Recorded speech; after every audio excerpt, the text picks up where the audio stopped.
Salut Toki, Chapé Toki en ligne, bonjour, bonsoir, comme d'habitude, je sais pas quand vous regarderez la vidéo ou simplement si vous allez la regarder.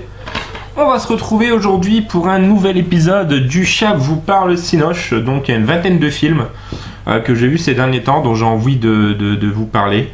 Il y a de tout, vous allez voir, c'est vraiment hyper varié.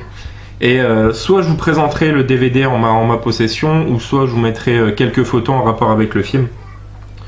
Le premier donc on va parler, c'est À 2 mètres de toi. Donc À 2 mètres de toi, c'est un film de Justin Baldoni de 2019 qui est sorti directement en DVD. Je crois qu'il n'y a pas eu de sortie cinéma, il me semble, avec Hayley Lou Richardson et Cole Sprouse. Alors Cole Sprouse, c'est celui qui interprète Jughead dans la série Riverdale.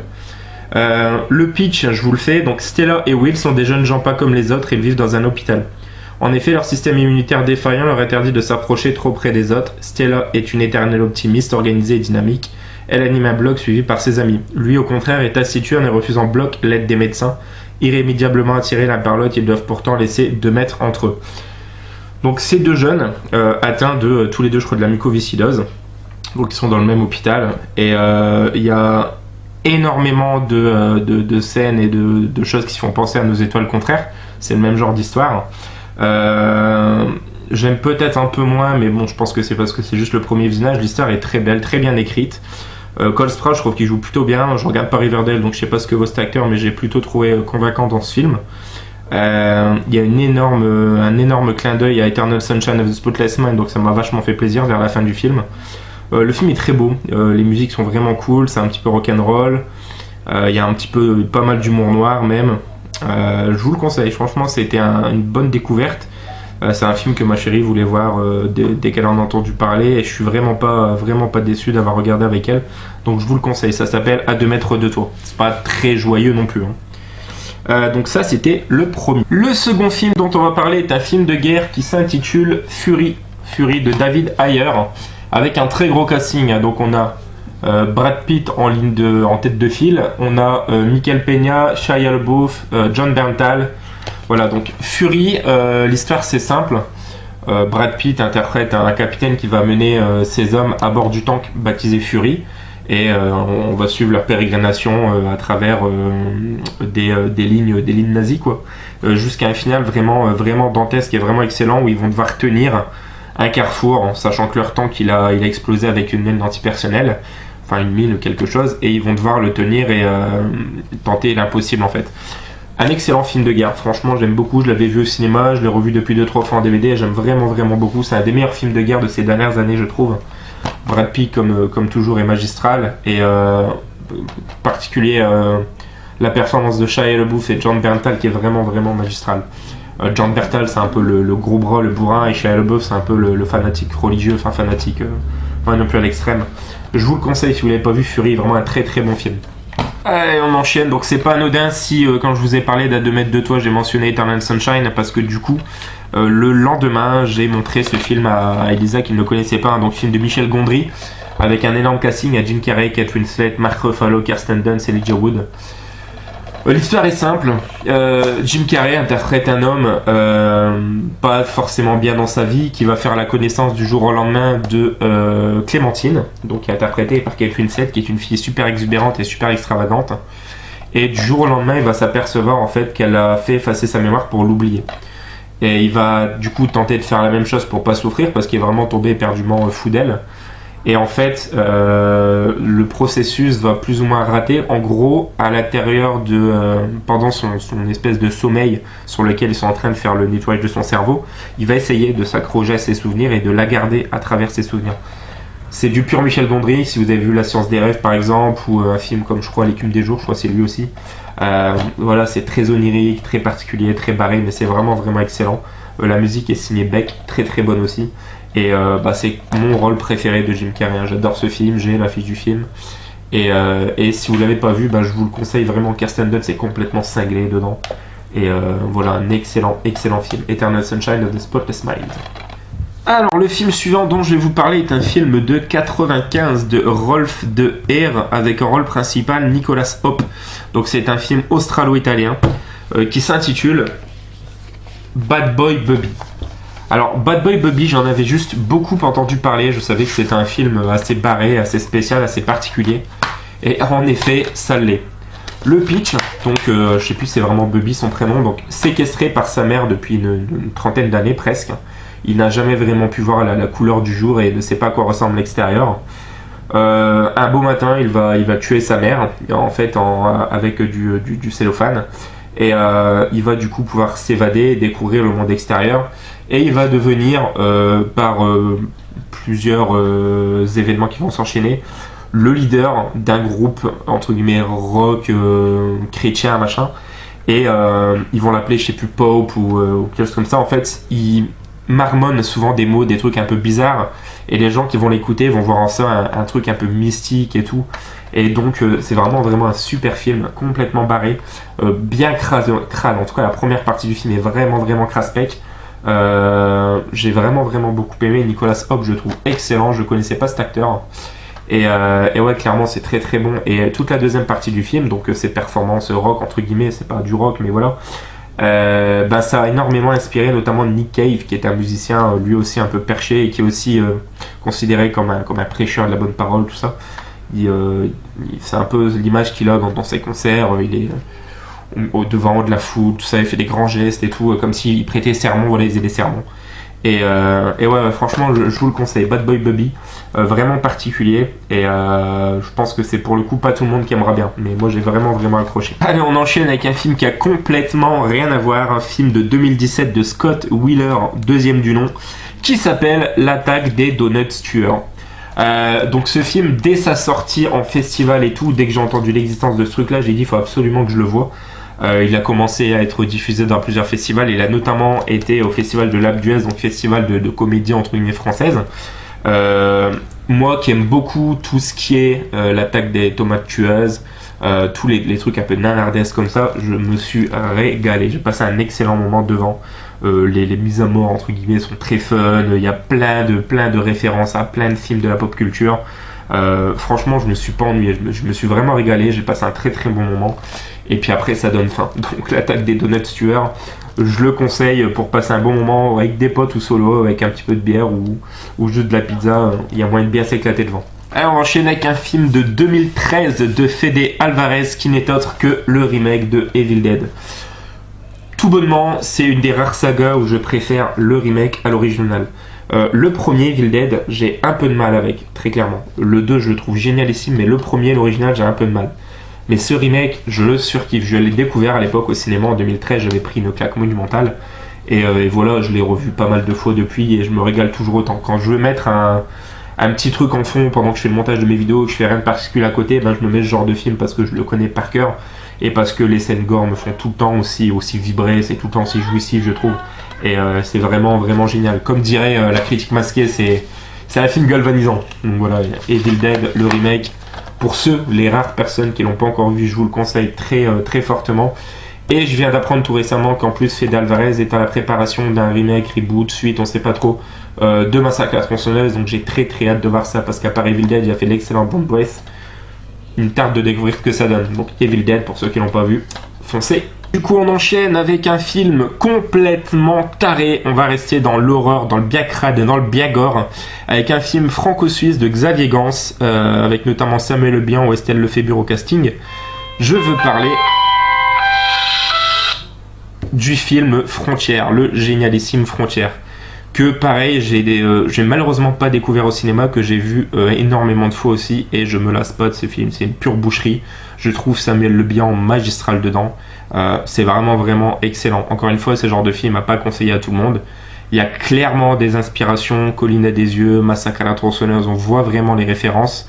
On voit aussi le côté Nazi Exploitation avec justement le père de la famille qui est clairement un putain de nazi, de toute façon toute la famille, que ce soit Samuel Le Bihan ou même son frère qui est interprété par Olivier Leventhal, je crois, ou Pascal Leventhal, je sais plus comment il s'appelle, qui est vraiment génial aussi dans le film. Et ouais, voilà, pour ceux qui l'ont pas vu, je le trouve vraiment excellent. C'est un des tout meilleurs films de genre français. Et voilà, Xavier Gans qui est vraiment un réalisateur à suivre. Donc Frontières, je vous ai mis quelques photos, pour ceux qui l'ont pas vu, voyez-le. Enchaîné avec 4 films en même temps, je vous mets des photos un petit peu à droite à gauche pour en même temps que je fais défiler le truc. On va parler de Sharknado 2, 3, 4 et 5 que je me suis maté en 2 jours d'intervalle. Si je devais en retenir qu'un, on va dire que ce serait le 3 et le 5, donc ça en fait 2, j'ai compris.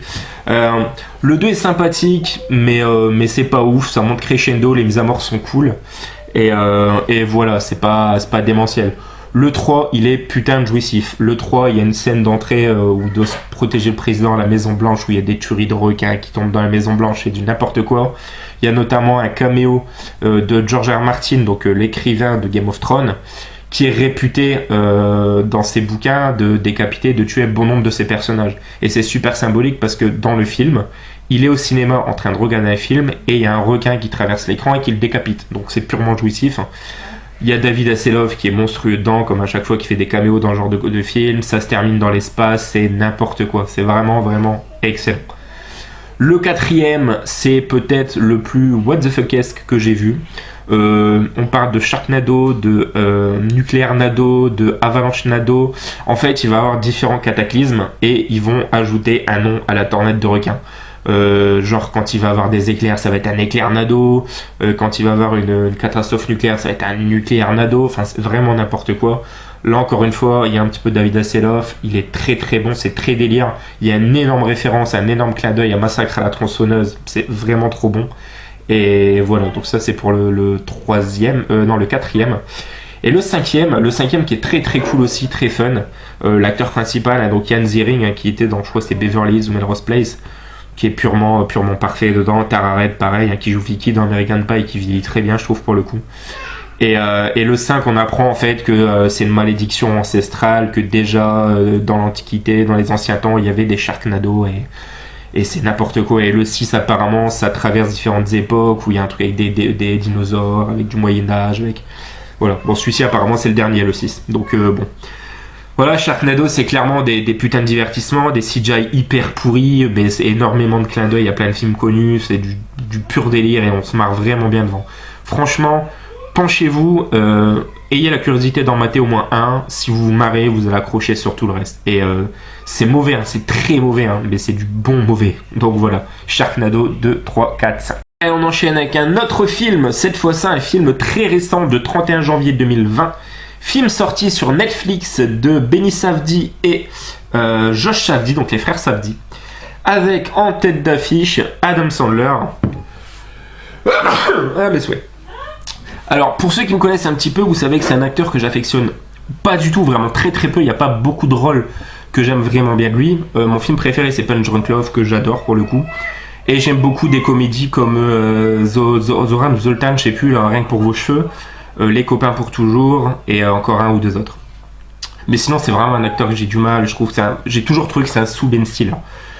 Alors, ce film, Uncut Games, donc c'est un film qui a fait énormément de bruit. D'une part, parce que beaucoup de personnes crient entre guillemets au scandale que ce film n'est pas une nomination aux Oscars, qu'une fois de plus Adam Sandler est snobé, peut-être du fait qu'il est juif, et enfin voilà, il y a pas mal de bruit qui court de ce style. Qu'on soit clair, le film est franchement vraiment bon. Très sympathique, je trouve que Sandler est hyper convaincant dedans.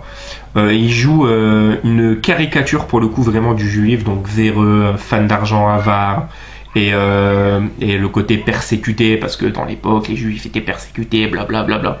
Donc c'est vraiment bien joué, il tire vraiment ça à la dérision, et c'est une pure satire de lui-même, une parodie de lui-même. Et la fin est vraiment brillante. Alors la fin m'a un poil déçu parce que je la voyais vraiment venir et j'aurais aimé que ce soit un peu différent. Mais globalement, franchement, c'est un film que je conseillerais, clairement. Alors, j'en parlais avec Tanguy de là à me dire est-ce que ce film méritait d'aller aux Oscars. Très clairement, j'ai pas vu assez de performances de Sandler pour me dire si oui ou non ça le méritait. Là, à brut, j'ai pas forcément vu tous les autres films qui étaient présents cette année aux Oscars. Je pense pas pour ma part que ça nécessiterait vraiment une nomination, ou au minimum une nomination quand même, peut-être. Même sans le donner, mais une nomination ça aurait peut-être pu être symbolique quand même. Parce que Scarlett Johansson a été nominée, elle n'a pas eu d'Oscar pour autant, et c'était quand même symbolique. Donc en gros, voilà, Uncut Gems, il joue un bijoutier un peu véreux, beaucoup par ailleurs même, qui va tenter un coup de poker, le coup du siècle. Il va penser que ça va lui réussir, sauf que la fin va être assez fatal pour lui, et concrètement ouais, je vous le conseille, c'est un vrai bon moment. Je me suis pas du tout ennuyé devant le film, et je pense que c'est un film que je pourrais revoir. Donc Uncut Games, bah écoutez, je vous le conseille.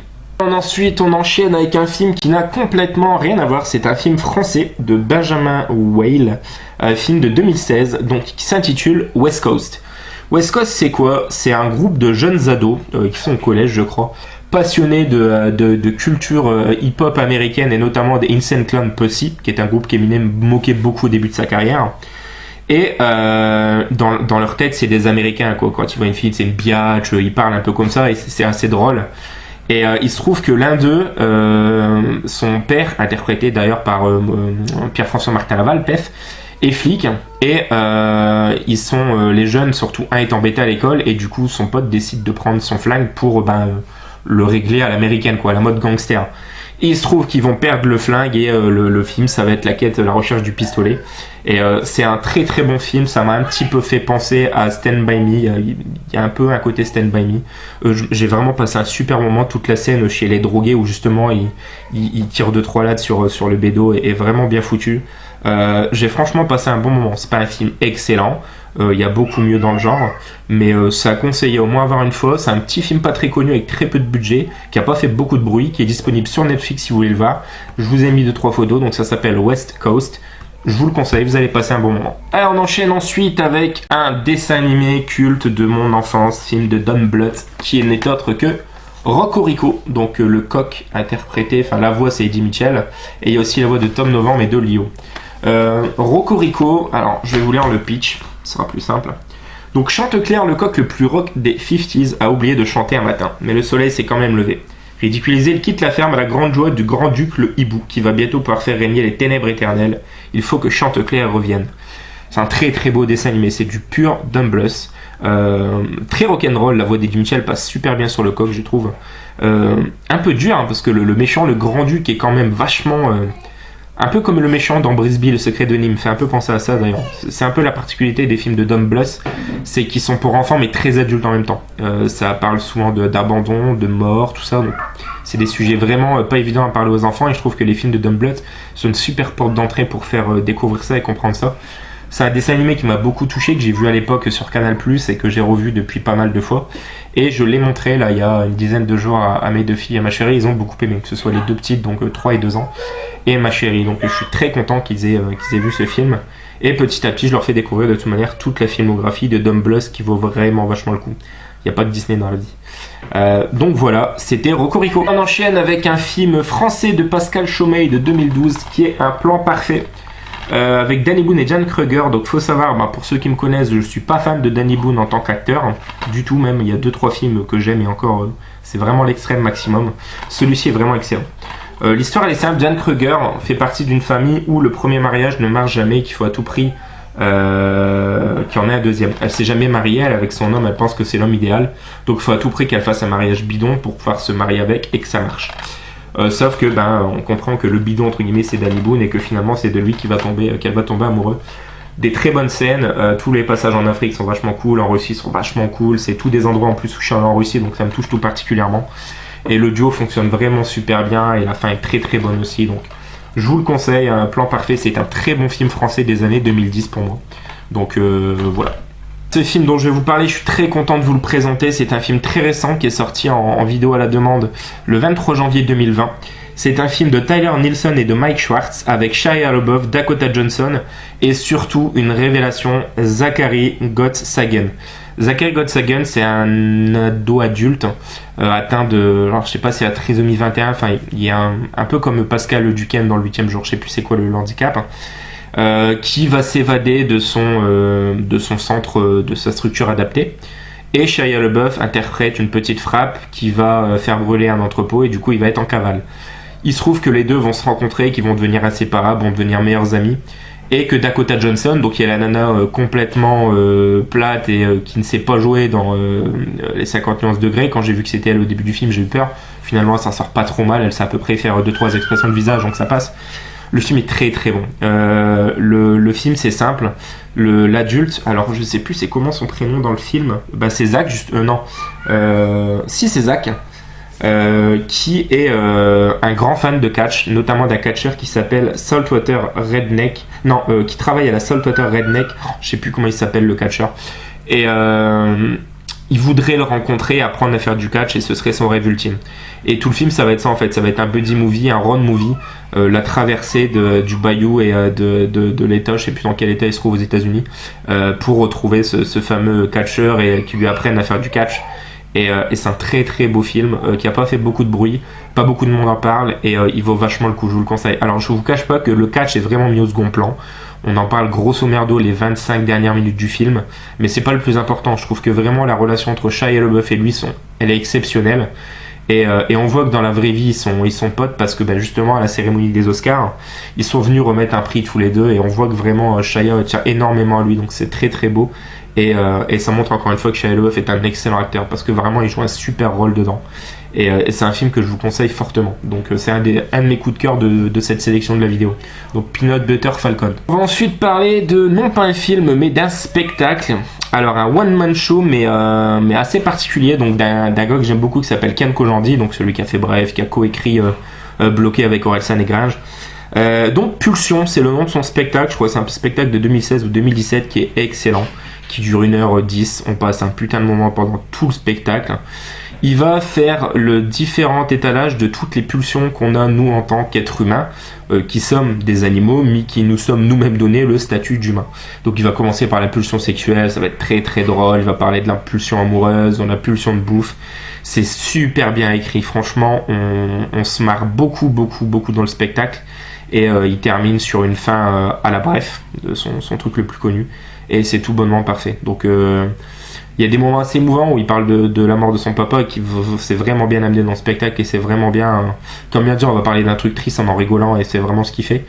Et ouais, j'ai vraiment passé un super moment, c'est un très très bon spectacle, donc j'aimerais beaucoup le voir en spectacle s'il passe par chez moi. Donc le Pulsion de Kian Kojandi. Le suivant, c'est un sacré morceau, je vais vous faire défiler pas mal de photos, notamment une photo de l'acteur avant maquillage et l'acteur dans le film, c'est invraisemblable, il s'appelle Jonas Dassler.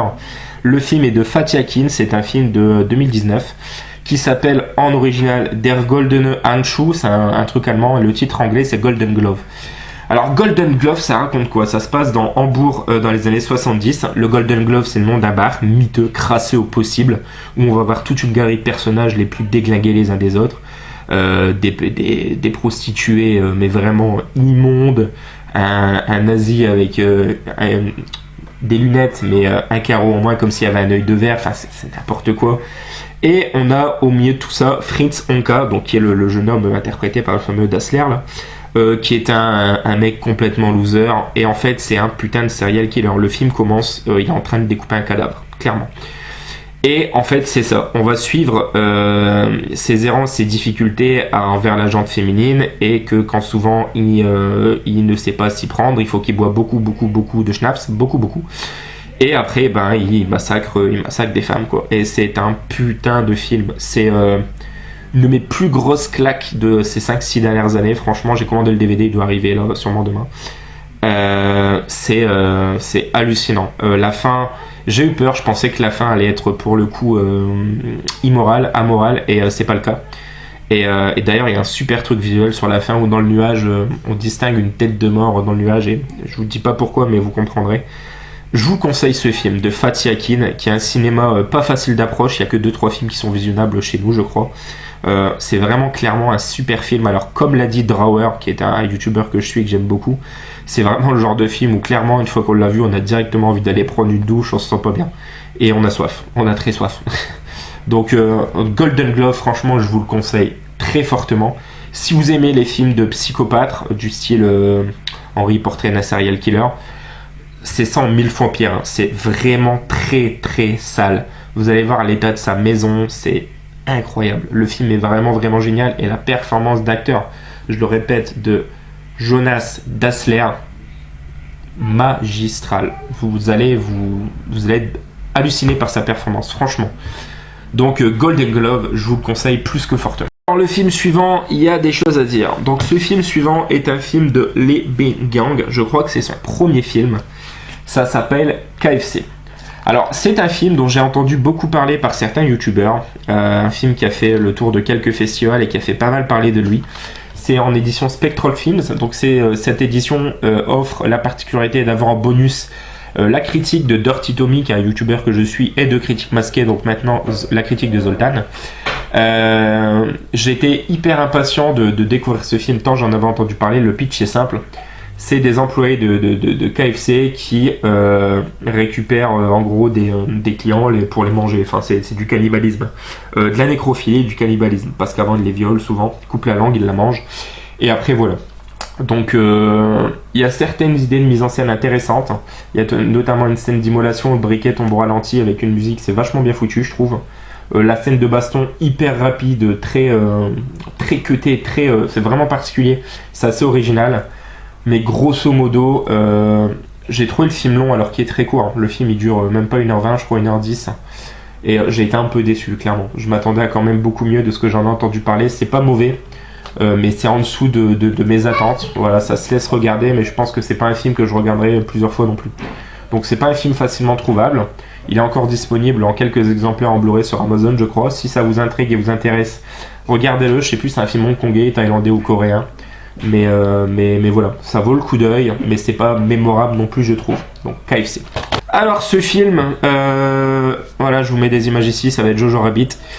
Alors clairement, voilà, depuis que je suis papa, qu'on a 2 filles, on va plus beaucoup au cinéma, mais c'est un film clairement que j'aurais vraiment aimé voir au cinéma. Ce que je peux en dire, c'est que malgré que je suis pas allé le voir au cinéma, c'est un film que c'est certain j'aurai dans ma collection. Donc Jojo Rabbit de Taika Waititi. Donc il avait notamment travaillé sur Vampire en toute intimité, qui est vraiment excellent, où on suit le quotidien de Dracula, Nosferatu, tout ça, c'est démentiel. Et notamment aussi Thor Ragnarok, que j'ai pas encore vu, mais qui paraît-il est très bon.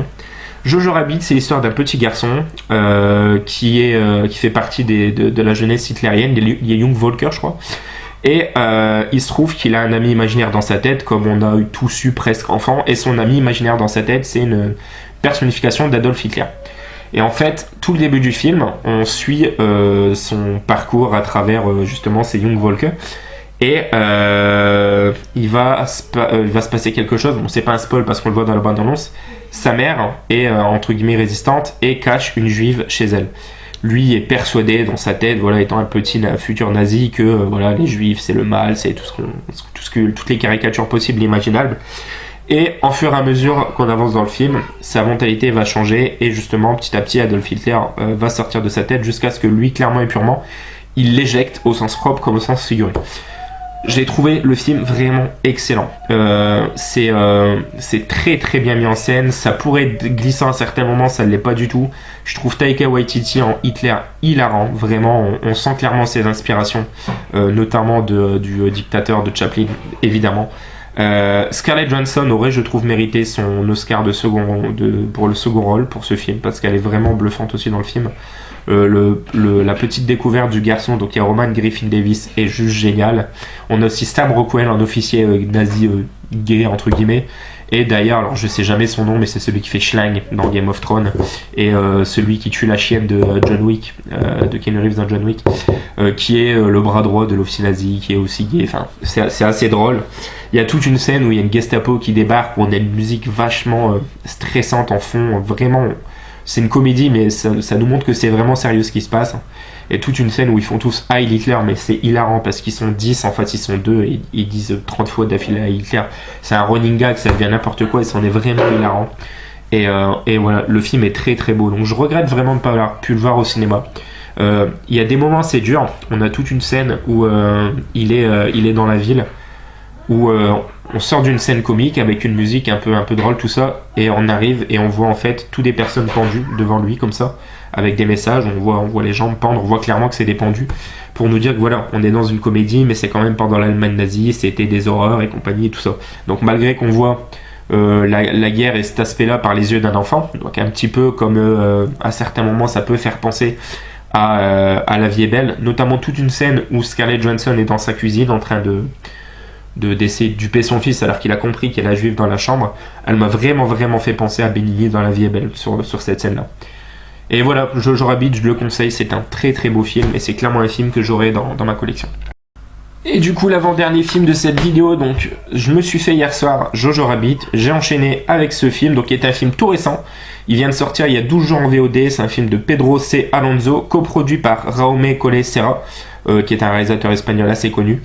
Donc avec Paul Anderson, Ivana Baquero, mais aussi Richard Brake. Donc Richard Brake, c'est le psychopathe dans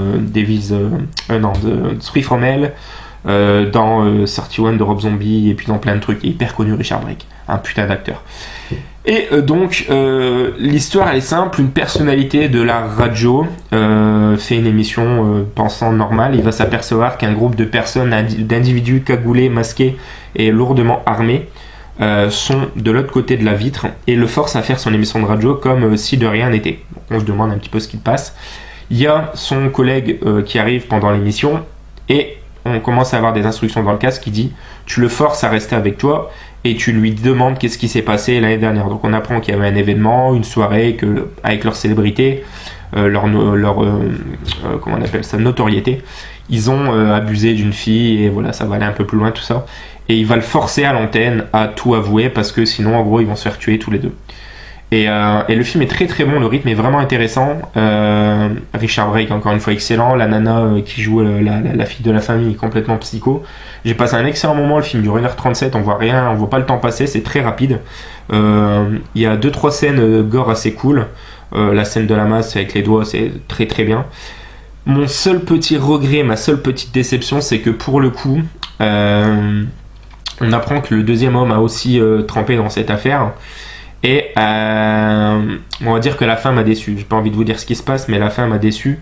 Je la trouve pas très morale, on va dire. Donc c'est le seul petit regret. Sinon le film est vraiment super intéressant. Et pareil, si j'ai possibilité de l'avoir en DVD, je l'aurai. Donc je vous le conseille, ça s'appelle Feedback. Et on va terminer cette vidéo avec du très lourd. Alors un film français, je suis en train juste de reprendre le nom du réalisateur, c'est Xavier Legrand, donc c'est un film de 2017 qui s'appelle Jusqu'à la garde. Au casting, on a Léa Drucker et Denis Ménochet, on va retenir que ces deux individus. Le film commence, on se trouve dans un tribunal, alors je sais pas, c'est le tribunal d'instance du divorce je crois, où en gros il y a la juge qui est en train de lire les faits qui sont reprochés au mari, tout ça, c'est par rapport à la dispute sur la garde des enfants. Donc lui se reprochait des faits de violence notoire et d'excès de rage de colère. Sauf qu'il n'y a pas forcément de preuves avérées, son avocate le défend bête et ongle.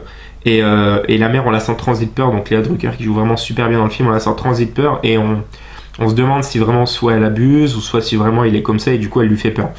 Le film a un rythme assez lent, c'est assez banal ce qui se passe pendant la plupart du temps dans le film. On sent clairement qu'il y a un énorme malaise entre le fils et le père par exemple, c'est vraiment vraiment violent. Et la fin, si vous avez vu Shining, si vous vous rappelez de la scène de fin, vers la fin, quand Jack Nicholson, donc Jack Torrance, fracasse la porte et il fait Johnny, Denis Ménochet, à la fin du film, c'est Jack Torrance. La fin du film, elle est d'une puissance et d'une violence phénoménale. J'ai été vraiment saisi pendant la fin et on est scotché jusqu'à la fin du film. Vraiment. Le film vaut vraiment le coup pour la fin. Pour la globalité du film, je suis un peu plus mesuré. Le rythme, je vous dis, est assez nonchalant, ça monte assez crescendo. Denis Ménochet est vraiment parfait dans le film. Je ne l'ai pas vu dans beaucoup de trucs, j'ai pas vu Grâce à Dieu. Le seul truc dont j'ai vu, c'est la série Spotless où je le trouvais déjà très bon. Et la toute scène d'intro de Inglourious Basterds où je le trouve vraiment parfait. La fin du film, Jusqu'à la garde, j'en ai encore des frissons. Franchement, elle est magistrale. Donc c'est un très bon film à la française. On est clairement sur un drame social et la fin du film, on n'est pas loin du film d'horreur. Donc je vous le conseille. Ça plaira pas à tout le monde. Ça sent que c'est du film français, les moyens sont pas énormes. Mais voilà, c'est une vraie belle histoire. Donc, une vraie belle histoire, une histoire bien forte. Donc Jusqu'à la garde, ça conclut cette vidéo. Voilà les amis, j'espère que cette section de films vous aura plu, que ce format vous plaît. N'hésitez pas à commenter, liker, partager. Nous on se retrouve très prochainement. Et moi je vais préparer le repas pour la Saint-Valentin. Joël Anonyme est ok. Ciao fucking ciao.